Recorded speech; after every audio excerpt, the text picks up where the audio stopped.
kita semuanya, semua kita pasti merasakan lelah batin. Kalau lelah fisik, kita tahu obatnya. Ketika kita lelah secara fisik, kita bisa istirahat dengan duduk. Kita bisa istirahat dengan goler-goler, berbaring. Kita bisa istirahat dengan tidur lelap. Kita bisa istirahat dengan santai-santai. Kita bisa istirahat dengan makan dan minum, ngopi, ngeteh, minum jus, makan buah. Kita bisa istirahat dengan nonton. Kita bisa istirahat dengan bercanda dengan anak-anak, dengan keluarga. Itu adalah cara kita melepaskan lelah fisik. Merecovery lelah fisik. Sakit fisik juga demikian. Recovery-nya kita bisa dengan bed rest, kita bisa dengan minum obat, kita bisa dengan terapi. Itu adalah cara kita recovery sakit fisik, lelah fisik.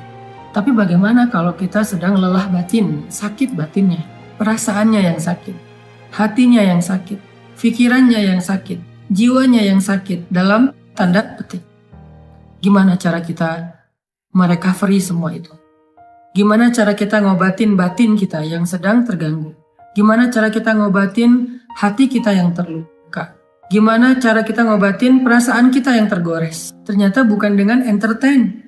Cara ngobatin jiwa kita, cara ngobatin hati kita adalah dengan zikrullah, mengingat Allah. Kenapa bisa kayak gitu, Ustadz? Karena jiwa kita itu, roh kita itu asalnya dari langit. Beda sama jasad kita, fisik kita. Jasad atau fisik kita itu asalnya dari bumi. Sehingga ketika dia sakit, maka obat-obatnya ada di bumi. Tapi kalau roh kita, jiwa kita itu ditiupkan oleh Allah asalnya dari langit. Sehingga kalau dia ngerasa sakit, terganggu, maka obatnya ada di langit. Apa obat yang ada di langit? Zikrullah, mengingat Allah. Banyak orang yang salah paham tentang ini. Dia sebetulnya nggak lelah fisik. Kalaupun lelah fisik, nggak terlalu lah. Yang lebih lelah itu sebetulnya jiwa dia. Yang lebih lelah itu sebetulnya hati dia. Yang lebih lelah itu sebetulnya pikiran dia. Yang lebih lelah itu sebetulnya perasaan dia. Maka dalam kelelahan seperti itu, dia mencoba untuk merecovery-nya dengan cara jalan-jalan, dengan cara nonton, dengan cara entertain, dengan cara goler-goler, dengan cara tidur lelap dari pagi sampai sore, malam sampai pagi lagi. Dia pikir dengan begitu dia bisa melupakan rasa sakit hatinya. Ternyata setelah dia melakukan itu, lelahnya gak hilang. Beban di hatinya itu gak menjadi ringan. Luka di perasaannya itu gak menjadi sembuh. Kenapa? Karena dia bukan sedang lelah fisik. Dia bukan sedang capek secara fisik. Dia bukan sedang sakit secara fisik. Dan itulah yang terjadi kepada Nabi SAW. Sehingga ketika Nabi pulang ke rumah, Nabi capek. Tapi yang lebih capek lagi perasaan dan hati beliau. Nabi istirahat bersama dengan Khadijah. Khadijah menyiapkan air hangat. Nabi makan bersama dengan Khadijah. Nabi curhat sedikit kepada Khadijah. Setelah itu Nabi tidur. Karena Nabi berharap dengan tidur, beliau bisa merecovery lelahnya beliau. Ternyata Allah tahu. Nabi bukan hanya butuh tidur. Ya, seseorang butuh tidur untuk recovery lelah fisiknya. Tetapi bukan hanya fisiknya yang lelah. Nabi juga merasakan lelah yang luar biasa hatinya. فَلَعَلَّكَ بَاخِعٌ نَفْسَكَ عَلَى آثَارِهِمْ فَلَعَلَّكَ بَاخِعٌ نَفْسَكَ عَلَى آثَارِهِمْ إِنْ لَمْ يُؤْمِنُوا بِهَذَا الْحَدِيثِ أَسَفًا. Kata Allah di surat Al-Kahfi. Hampir saja engkau mencelakai dirimu sendiri. Hampir saja engkau mencelakai dirimu sendiri karena merasa berat terhadap pengingkaran mereka, merasa berat terhadap kedurhakaan mereka, merasa berat terhadap kekufuran mereka. Hampir saja engkau mencelakai dirimu sendiri, hampir saja engkau membebani perasaanmu sendiri. Itu yang dirasakan Nabi. Nabi sangat terbeban, bukan terbeban secara subjektif perasaan pribadi beliau, bukan. Beliau itu terlalu menginginkan hidayah kepada umatnya. Beliau itu akan sangat sedih kalau ada yang menolak dakwah beliau. Bukan karena pribadinya, tetapi karena kasihan kepada mereka. Allah tahu Nabi sedang merasakan itu. Sehingga ketika Nabi tertidur, terlelap, Muzammil itu sebuah kiasan bahwa Nabi itu tidur lelap. Dalam bahasa Arab, orang kalau tidur lelap itu diistilahkan dengan berselimut. Walaupun bisa juga bermakna memang Nabi memakai selimut, tetapi Al-Quran lebih dalam dari itu. Al-Quran sedang tidak bicara hanya soal selimut yang dipakai Nabi, tetapi Al-Quran itu adalah bahasa sastra, bahasa yang tinggi. Maknanya itu tidak sedangkal pemaknaan kita, pasti pemaknaannya lebih dalam lagi.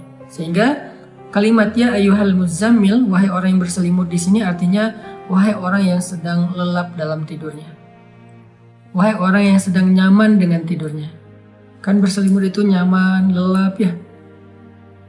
Wahai orang yang sedang beristirahat dari lelah fisiknya dengan cara tidur. Allah tahu Nabi butuh istirahat, tidur agar bisa merecovery capek secara fisik. Tetapi Nabi juga butuh sesuatu yang bisa merecovery capek batin, perasaan, jiwa dan pikiran beliau. Sehingga Allah berfirman, "Qumil lail." Bangunlah di malam hari. Ternyata fadilah keutamaan pertama dari tahajud itu adalah tahajud obat dari lelahnya jiwa. Tahajud adalah recovery batin. Tahajud adalah obat hati. Tahajud adalah penenang pikiran apabila dilakukan dengan sungguh-sungguh. Tabattul atau tabatilah. Itulah keutamaan tahajud.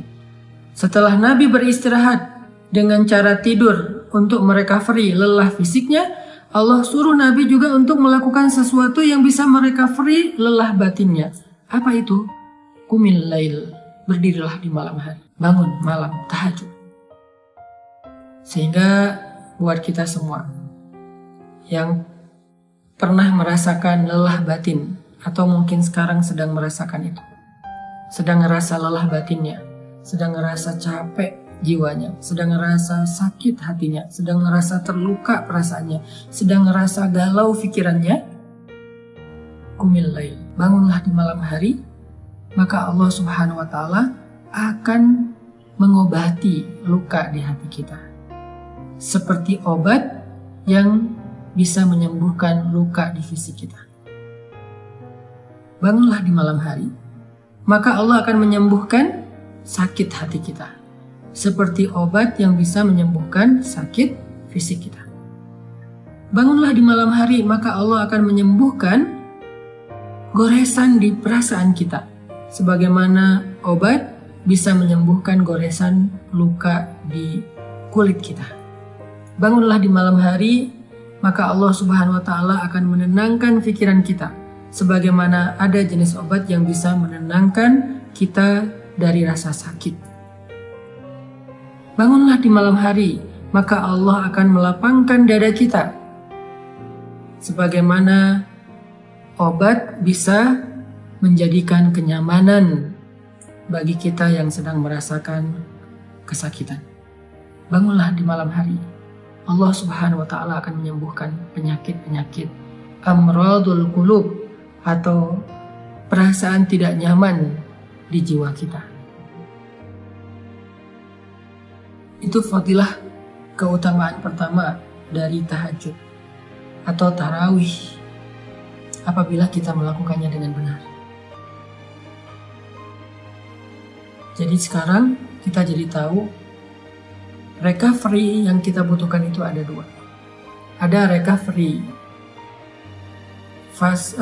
fisik, ada recovery zahir, ada recovery jasad kita, tubuh kita, ada recovery jiwa kita, batin kita, perasaan kita, hati kita.